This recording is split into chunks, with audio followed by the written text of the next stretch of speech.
The CBS Radio Mystery Theater presents...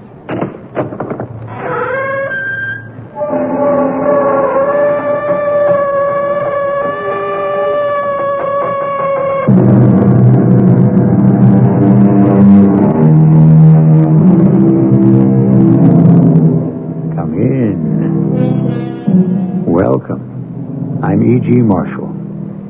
I remember when I was in high school, I studied a poem which struck terror to my heart. I still recall the opening lines, which went, I fled him down the nights and down the days. I fled him down the arches of the years. I fled him down the labyrinthine ways of my own mind. Some of you will recognize the author as Francis Thompson, and the poem as the Hound of Heaven. And it's still terrifying. But think how much more fearful it would be if the hound you were fleeing from was a hound of hell. Good Lord! What's that? I don't know, Sir Henry. Some sound they have on the moor, I think. Don't coddle me, Watson. When the people of the moor hear that cry, what do they say it is? They say it's the cry of the Hound of the Baskervilles, seeking its prey.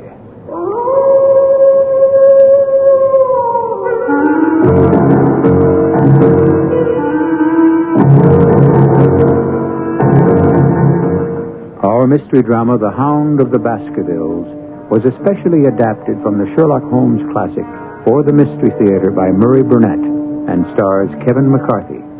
It is sponsored in part by General Electric Citizen Band Radios and Buick Motor Division. I'll be back shortly with Act One.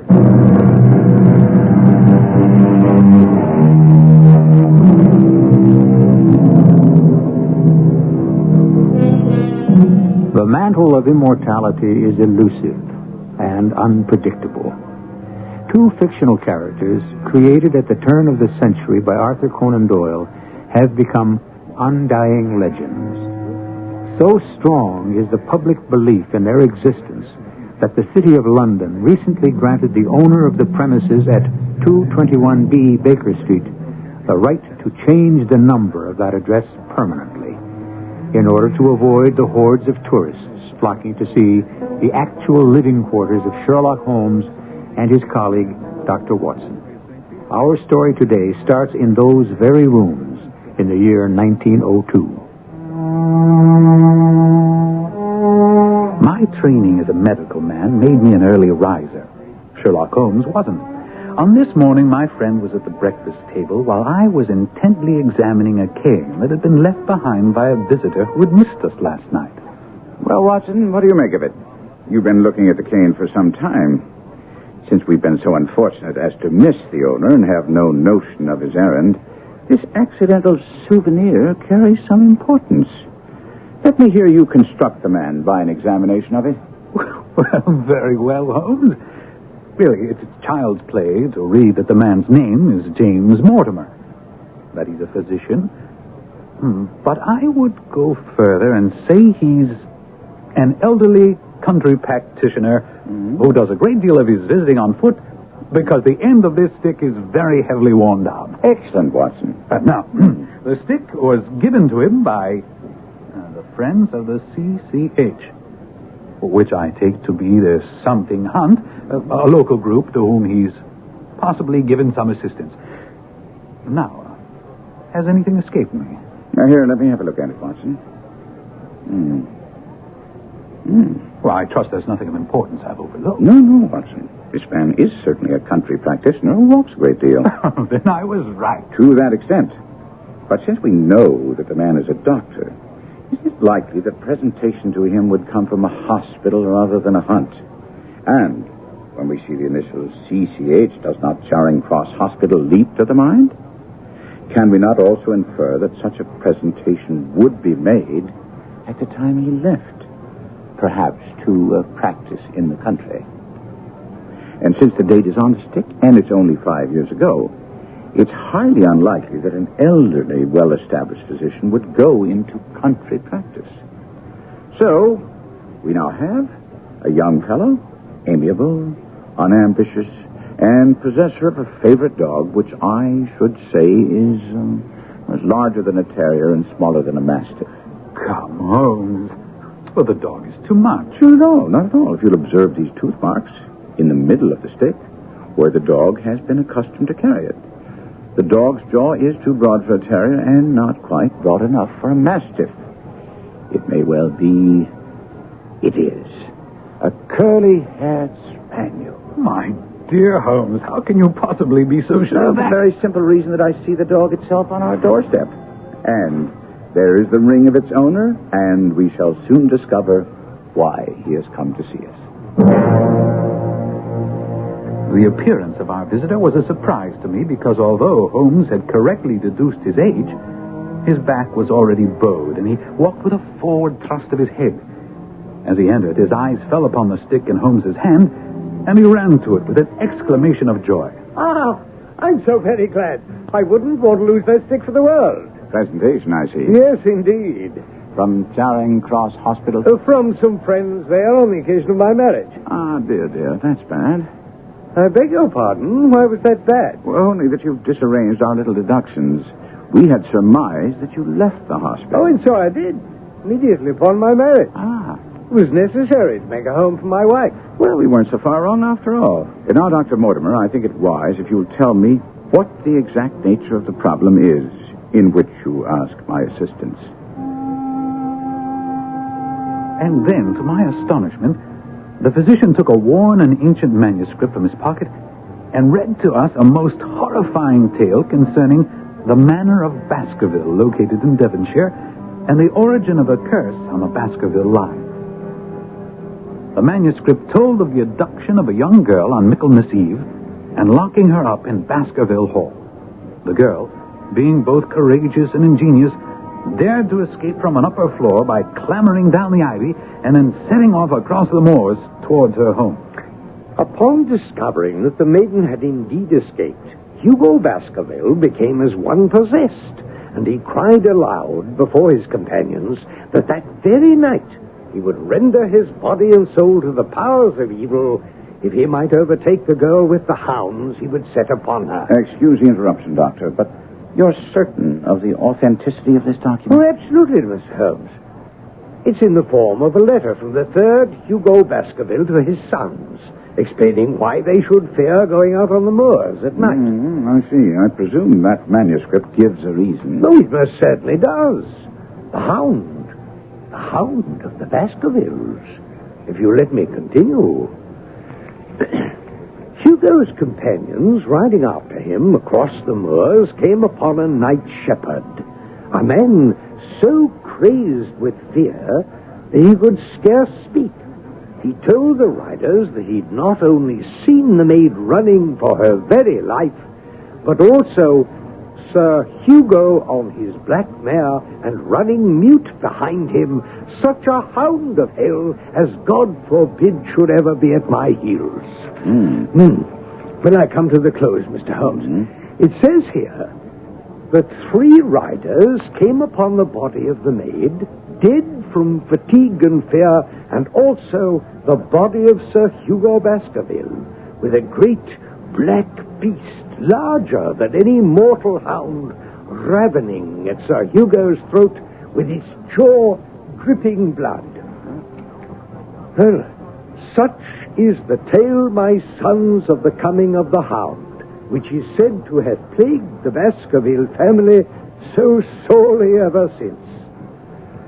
Well, Mr. Holmes, would you find it interesting? Only to a collector of fairy tales. Well, then how would you classify this newspaper account in the Devon County Chronicle of 3 weeks ago? 3 weeks ago. Regrettable death of Charles Baskerville. Body found at Fanedew Alley of Baskerville Hall. Pronounced dead by his friend and physician, James Mortimer. That's you. Coroner's verdict, cardiac exhaustion.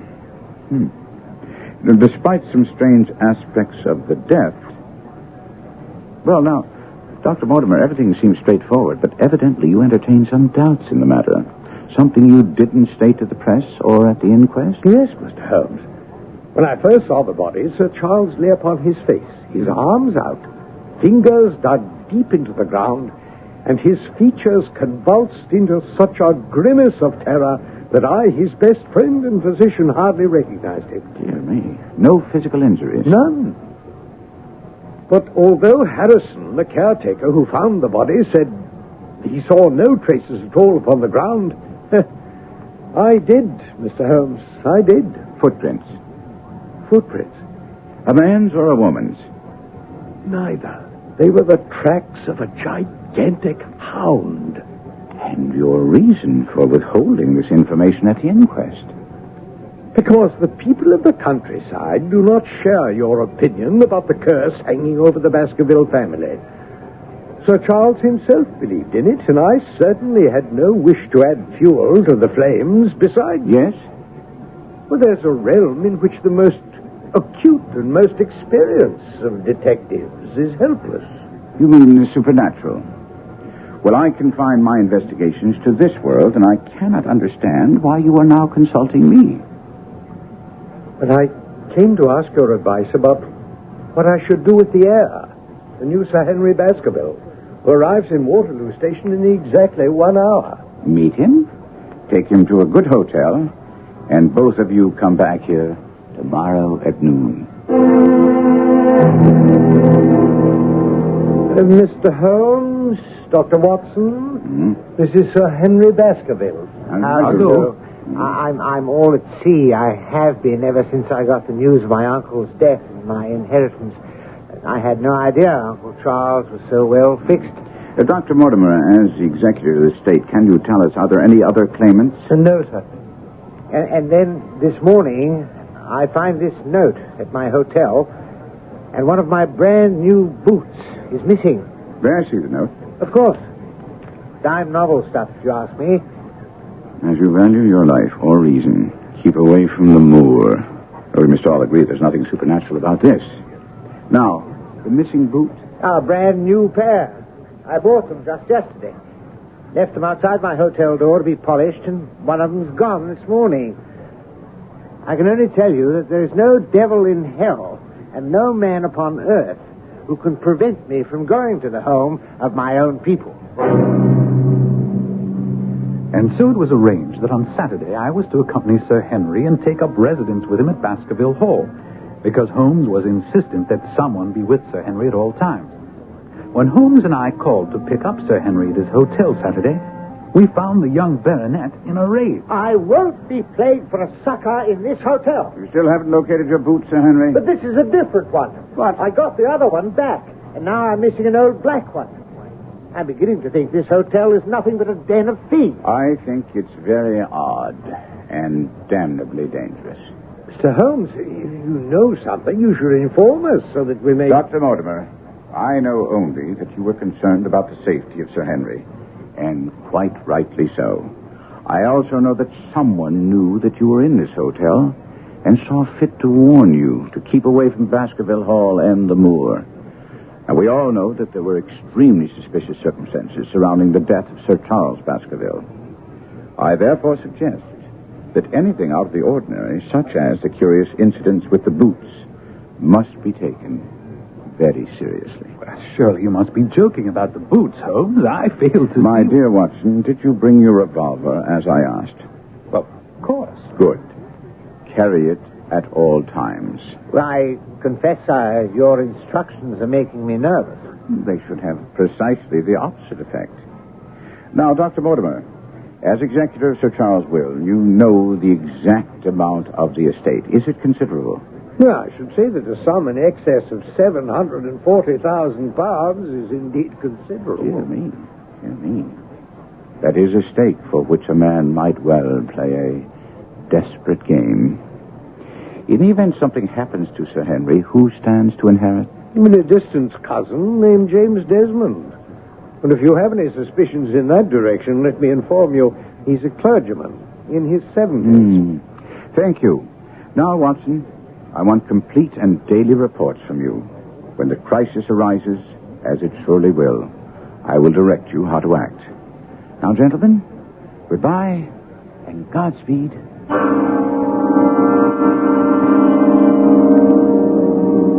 Ever since I was old enough to read, I have delighted in the adventures of Sherlock Holmes and his bumbling but lovable colleague, Dr. Watson. The game is afoot, and we'll be back shortly with Act 2.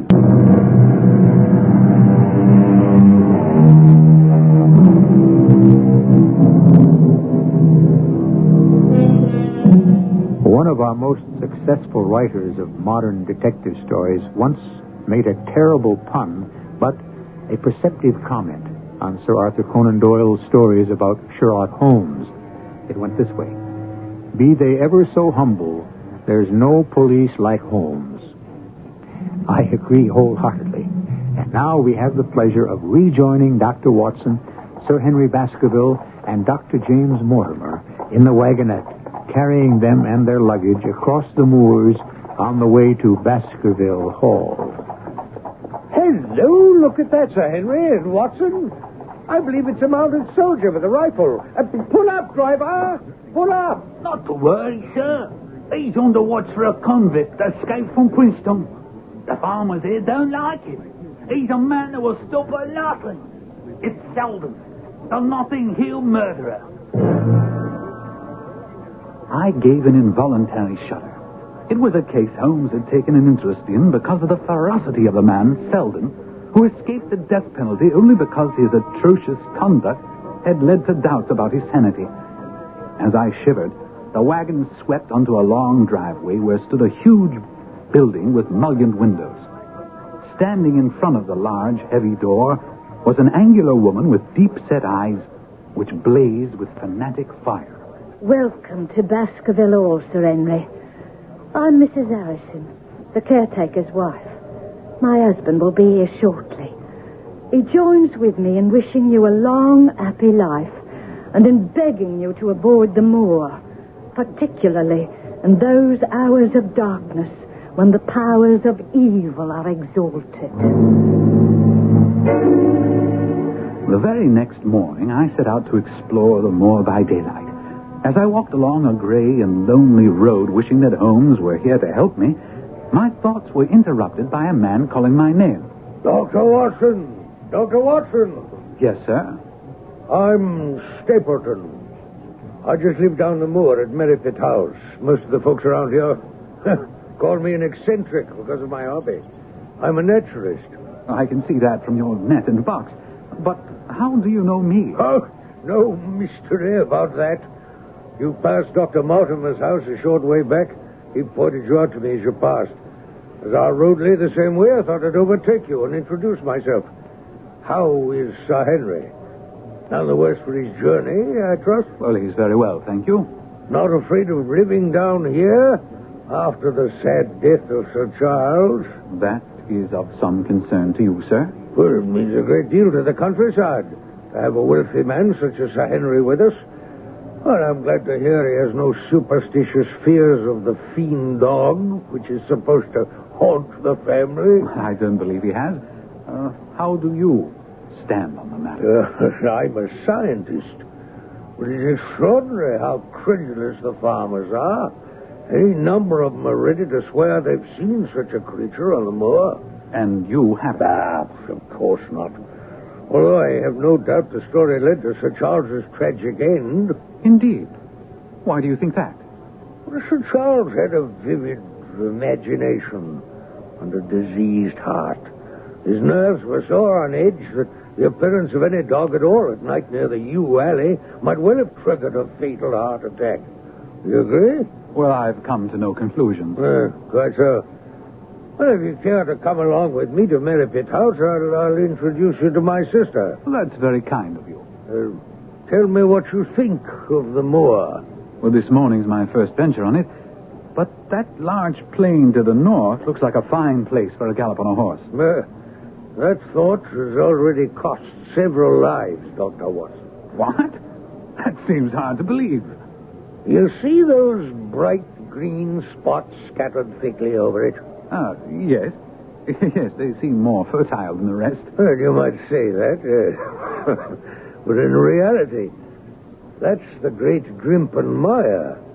One false step for man or beast, and you die slowly and agonizingly in the quicksand. An awful place, Doctor. And yet, I find my way to the very heart of it safely. Why would you want to go to such a place? That's where the rarest plants and butterflies are. And I have the wit to reach them. Good Lord, what was that? The natives say it's the Hound of the Baskervilles calling for its prey. Well, you don't believe that, do you? Perhaps it's the mud settling in the bog. Excuse me, but unless I'm mistaken, there's a purple hair streak. Ah, very rare. I'll join you at Merripit House. You can't miss it. Stapleton was off with amazing speed and agility. To my dismay, the creature fluttered straight for the great mire. But Stapleton never paused for a moment. I stood watching him and then turned to find a woman near me upon the path. Slim, elegant, with a sensitive mouth and dark, eager eyes. Go back. Go straight back to London. Instantly. Instantly. What? Why? I mean, why should I go back? I cannot explain, but do what I ask. Go back and never set foot on this moor again. But I have just only come. Can't you tell when a warning is for your own good? Get away from this place immediately. But, ma'am, Your brother's coming back. Don't say a word. Shh. Hello, Beryl. Well, Jack, you're very warm and out of breath, I see. What was it this time? Purple hair streak. Seldom found in the late autumn. Pity I missed him. You've introduced yourselves, I see. Yes, sir. I was telling Sir Henry that it was rather late for him to see the true beauties of the moor. You think he's Sir Henry Baskerville? Of course. Oh, no, ma'am. I'm only a humble commoner. My name is Dr. Watson. Oh, we've been talking at cross purposes. Well, you've not had very much time for talk. Well, I merely mean that I talked as if Dr. Watson were a resident instead of a visitor.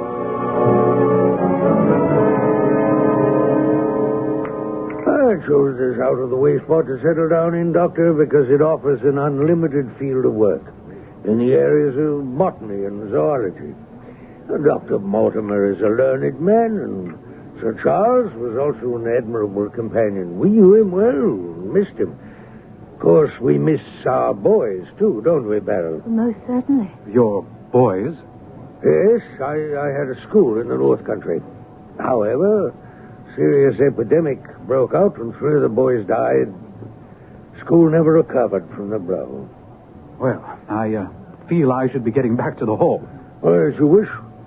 Do you think we'd be intruding if Beryl and I were to call this afternoon and make the acquaintance of Sir Henry? I'm sure Sir Henry would be delighted. I set off rapidly upon the same path by which we'd come. But there must have been some shortcut, because before I reached the road, I was astounded to see Miss Stapleton sitting upon a rock by the side of the track. Oh, I've run all the way in order to cut you off, Dr. Watson, and to tell you to forget what I said. I must not stop, or my brother will miss me. Now, hold on a moment, please. Sir Henry's welfare is a close concern of mine. Why were you so eager he should leave here? Well, my brother and I were very much shocked by the death of Sir Charles. We all know the story of the Hound, and I felt he should be warned. But the Hound's story is nonsense. No, I happen to believe it. Now, I must go back. No, just one more question. Why did you not wish your brother to know about the warning? My brother's most anxious to have the hall inhabited. He thinks it is for the good of the people here. He'd have been angry if he knew I'd urged Sir Henry to leave. My dear Holmes, I am writing to report that I have solved one riddle, only unfortunately to come up with another. You may recall my mentioning to you that I believed I heard a woman sobbing during the first night I spent at Baskerville Hall. I mentioned this to Sir Henry, and we agreed that if I heard anything this night, I should wake him and we would investigate together. Along about 2 o'clock in the morning, I heard stealthy footsteps going past my door. I was out of bed in a flash and waited until they'd passed. I went to Sir Henry's room and tapped softly our prearranged signal.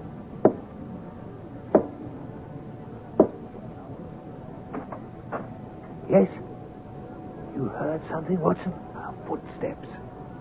Those sobbing? No. The footsteps passed my door and went down the corridor. I see that it turns left. Where does it end? At a window. overlooking the moors. And the steps went in that direction. Oh, softly now. What? Why, it's Mrs. Harrison. What in the world is she doing? She's holding a candle against the window and peering out. Her face is pressed almost against the glass. And crying bitterly. Come on, Watson. We'll get to the bottom of this. All right, Mrs. Harrison. Tell us what you're doing up here.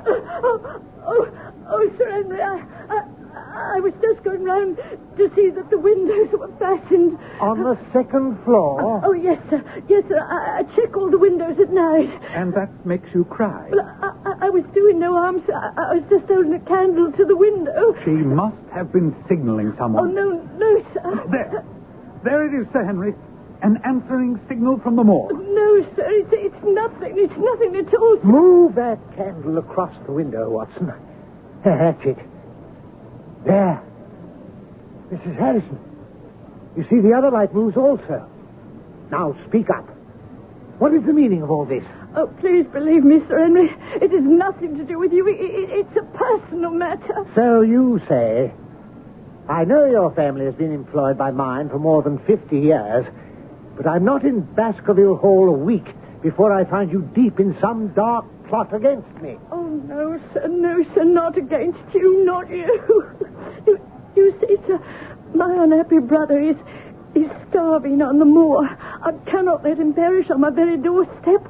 This light is a signal that food is ready for him, and his light is to show me and my husband the spot to which to bring it. Good Lord. Then your brother is... Yes, the escaped convict, Selden, the evil Notting Hill murderer. He is my brother. We took the weeping unfortunate woman to her husband and left her. Sir Henry insisted on accompanying me on the moor to assist me in capturing this dangerous criminal. I had my revolver and Sir Henry a hunting crop. The moor was pitch black, but we easily picked out the pinpoint of light where the fellow was waiting. Mind the footing, Sir Henry. Yes.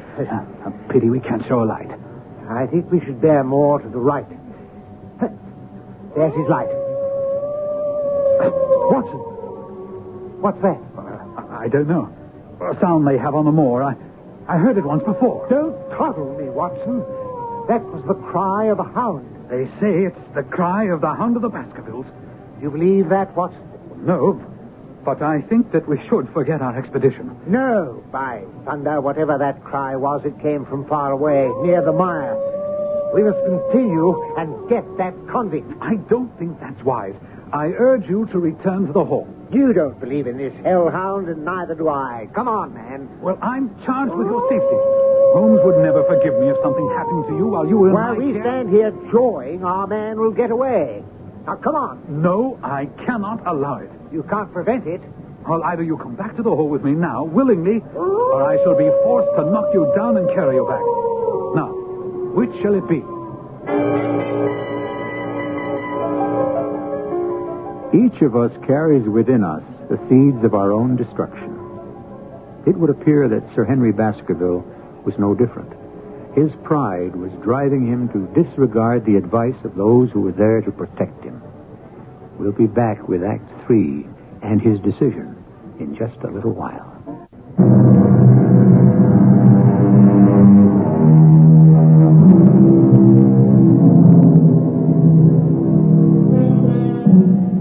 People have varying thresholds of fear. For example, I have no particular fear of heights, but a friend of mine hugs the wall if he finds himself on a terrace more than 3 floors up. As for me, I shudder at the thought of being hunted down by a pack of dogs, whereas an experienced woodsman might not find that so terrifying. However, I think even an experienced hunter might well find the baying of a fiend dog, a hound from hell, a soul-shattering experience. There it is again, Sir Henry. I don't know what it is, but you're walking back to the safety of the hall with me, or I shall knock you down and carry you. And allow this murderous convict to escape. And that, my dear Holmes, you must acknowledge, solves one mystery. The other, I frankly don't understand. It seems Sir Henry is much taken with Beryl Stapleton, who is indeed handsome. She talks of nothing but his leaving Baskerville Hall, and he suspects her brother, Stapleton, of being subject to fits of insanity. I repeat to you what he told me of yesterday's conversation. Please, Sir Henry, why won't you listen to one who means you well and leave this place? I will, if you come with me. We can be married anywhere you say. Oh, and heaven save us both. I have no defense against your stupidity. This kind of behavior must come to a stop, sir. How dare you offer attentions to a lady which are obviously distasteful to her? Now, hold on a second, Stapleton. I'm not ashamed of how I feel about your sister. I was hoping she might honor me by becoming my wife. And if you can find anything dishonorable in that, then you can go to the devil. Well, my sentiments exactly, sir. Come, Beryl. We're going home. You can imagine that Stapleton's conduct left both Sir Henry and I completely bewildered. And another thing. I'm sure there is another man on the moor. I swear I caught a glimpse of him when Sir Henry and I were out there searching for Selden, the convict. I ask you, Sir Henry, not to report what I told you to the police. The man is a public danger. My husband and I have made arrangements for him to go to South America. If you don't inform the police, he can lie safely on the moor until the ship sails. That is, if he can stay out of the way of the other man who hides on the moor. What other man? Whom are you talking about? Gently, Watson. I only know what my brother told me. There's another man in hiding out there. My brother says he seems to be playing some game of his own. Did he say where he saw this man? Around the old stone huts where the old folk used to live. About my brother, Sir Henry. Are you going to inform the police? What do you say, Watson? Well, if he were safely out of the country, it would relieve the taxpayers of a burden. Oh, Lord bless you, sir. Oh, thank you, sir. I swear he'll go and you will never hear from him again. And Holmes, no sooner had we gotten done with Mrs. Harrison than Stapleton was upon us with an explanation of his strange behavior of the other day. I would ask you to let bygones be bygones and understand my sister is everything in my life. We've always been together. Yes, but surely you must have thought that someday a beautiful woman like Beryl would naturally... Marry? Leave me alone? Oh, of course. But when I was faced with a reality, it came as such a shock that I really wasn't responsible for what I said or did. I understand completely. That relieves me greatly because, in that case, I'm going to ask a favor of you. Yes? Give me some time to become accustomed to the situation. Well, how do you mean? I will withdraw all opposition if you give me 3 months before claiming her love. After that time, I should have prepared myself for losing her. And if she's willing, she can become your wife. I myself was determined to discover the identity of the other man hiding on the moor. And early that evening, I went to examine the abandoned stone huts where Mrs. Harrison said her brother believed the man to be lurking. I approached one of the huts, closed my hand over the butt of my revolver, and entered quickly. The place was empty, but there were distinct evidences that it was being used. As I looked around the remains of a meal, I heard a stone click. Then a figure loomed in the doorway. It's a lovely evening, my dear Watson. I really think you'll be more comfortable outside than in. Holmes! I was never happier to see anyone in my life. Oh, more astonished, eh? Please, be careful with that revolver. I thought you were busy working in London. That was what I wished you to think. By keeping you in the dark, I've been able to pursue my inquiries freely. And I've uncovered some information which will lead us to the villain. And all my reports have been wasted. Not at all, not at all. I have them with me, and they helped me immeasurably. For instance, they've led me to the vital bit of information. The vital bit of information, my friend. The lady passing as Jack Stapleton's sister is really his wife. Good heavens, Holmes. Are you sure? Thanks to you, Watson. In all the pack of lies that Stapleton told you, He dropped one grain of truth. He was once a schoolmaster in the north of England. A check of scholastic agencies turned up the evidence I just passed on to you. But why? Why this deception? Because he foresaw that she would be much more useful to him in her character as a free woman. But what does it all mean, Holmes? What is Stapleton after? It's murder, Watson. Refined, cold-blooded, deliberate murder. But my nets are closing in on him, even as his are closing on Sir Henry. Another day or two at the joust, and we'll have him. Good Lord, Holmes! The Hound! Which way did it come from? There, near the Black Door. Come, Watson. You must not be too late. Not now. Faster, Watson. Faster.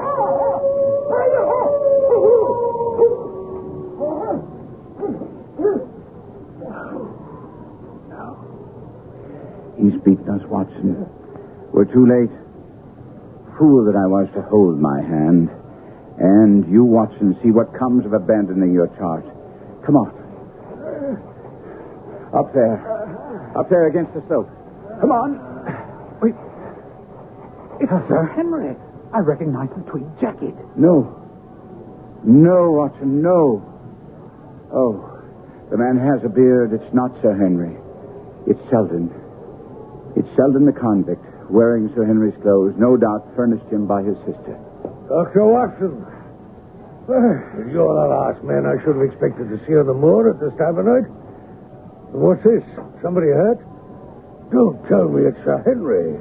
It's Selden, the escaped convict who appears to have fallen and broken his neck. What brings you onto the moor at this hour, sir? I heard a cry. You heard it too, I expect. Yes. You hear anything else beside a cry? No. Well, that's very comforting coming from Mr. Sherlock Holmes. Well, you seem to be very quick at identification, Mr. Stapleton. Well, you also, Mr. Holmes. Now that you're on the scene, perhaps you've made some discoveries. No, only that this tragedy will make an unpleasant memory for me to take back to London tomorrow night. You return tomorrow? That's my intention.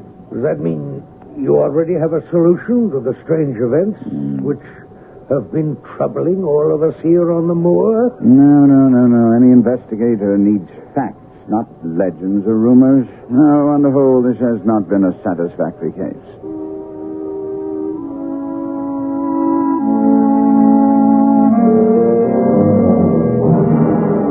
I couldn't believe that Holmes meant to leave the scene, and when I questioned him, he quickly set my mind at rest.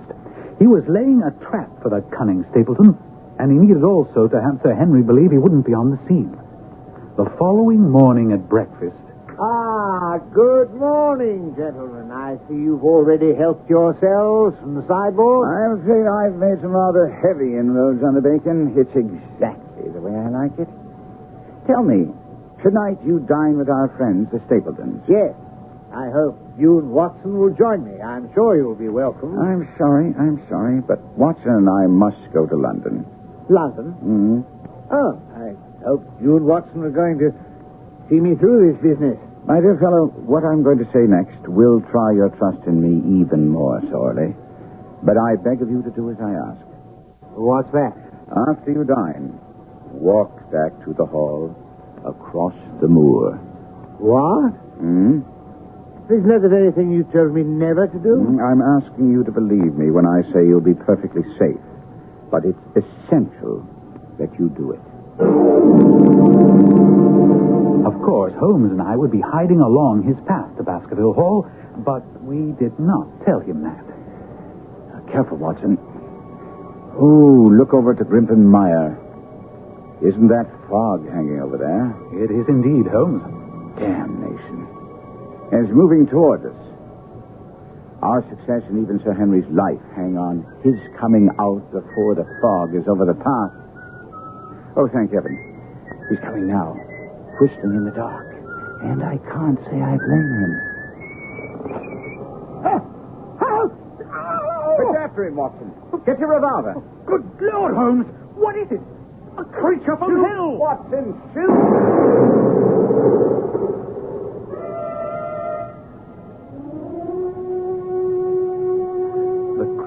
lay lifeless on the path as Holmes and I stood over it was part bloodhound, part mastiff, and large as a small lioness. Even in the stillness of death, the huge jaws seemed to be dripping with a bluish flame, and the eyes ringed with fire. A white-faced Sir Henry staggered back to us. What in heaven's name is that creature? The family ghost, and it's dead. Whatever it is. Yes, but the fire. Phosphorus. Look, now my fingers seem on fire. Holmes, it's a cunning preparation because it has no odor. Thus it didn't interfere with the brute's power of scent. And now we must bring the man behind the brute to book. He's undoubtedly been warned by the shots that the game is up. And he's headed back to Merripit House and his wife. Wife? You mean his sister?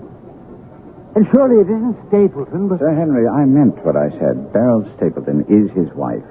And his name isn't Stapleton. Since he's your younger cousin.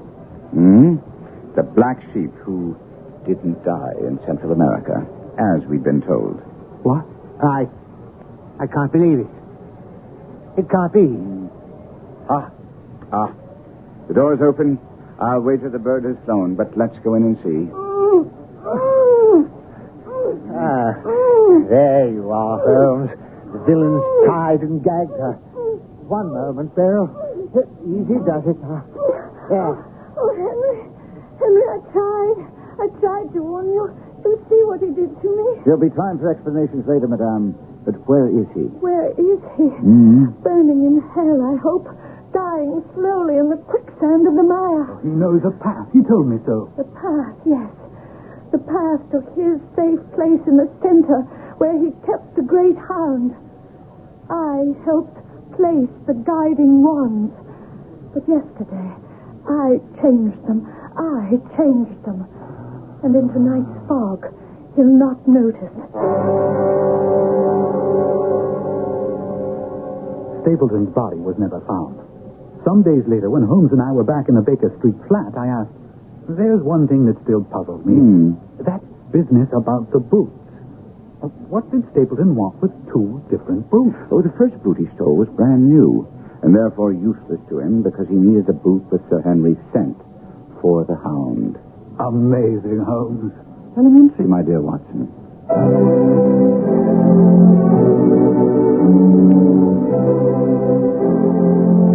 What is even more amazing is the fact that Sir Arthur Conan Doyle, the man who created the greatest detective of all time, a man whose cool, incisive reasoning served as a model for hundreds of lesser detectives, was himself a dupe of the spiritualists.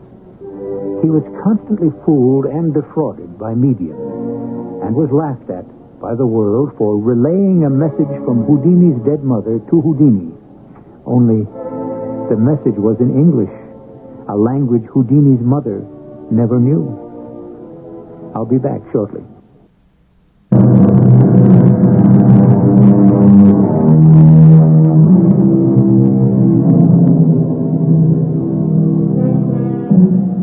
The record shows that Doyle, tired of writing Sherlock Holmes stories, and attempted to kill off his popular detective by having him thrown over the Reichenbach Falls. Popular demand, however, forced a reluctant Doyle to bring Holmes back. Our cast included Kevin McCarthy, Lloyd Battista, Carol Teitel, Robert Dryden, and Court Benson. The entire production was under the direction of Hyman Brown. This is E.G. Marshall inviting you to return to our Mystery Theater for another adventure in the macabre. Until next time, pleasant dreams.